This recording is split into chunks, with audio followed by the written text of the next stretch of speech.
La Bwana na Mwokozi wetu Yesu Kristo.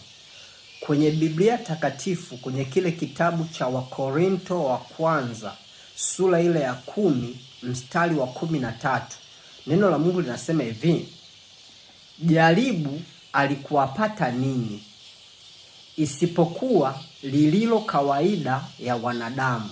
Kwa lugha nyingine kwamba nyinyi sio watu wa kwanza kupita kwenye majaribu au kupatwa na majaribu, lakini ni kitu cha kawaida sana kwa mwanadamu. Yaani jaribu ni kitu cha kawaida sana kwa mwanadamu.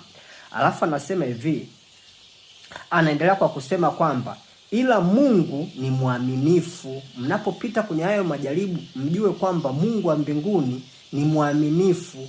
Uaminifu wa Mungu ni upi? Anasema ambaye hata waacha mjaribiwe kupita muwezavyo, lakini pamoja na lile jaribu atafanya na mlango wa kutokea. Kwamba uaminifu wa Mungu kwamba hawezi kumwacha mtu wake ajaribiwe kupita uwezo aliyokuwa nao huyo mtu. Alafu anasema kwamba kwa kila jaribu Mungu huwa anafanya mlango wa kutokea.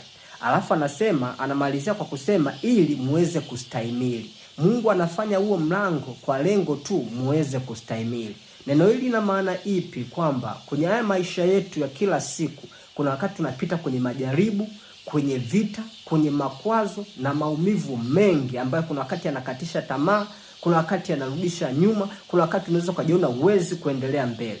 Lakini neno la Mungu hapa linasema jaribu ni kitu cha kawaida sana kwa mwanadamu.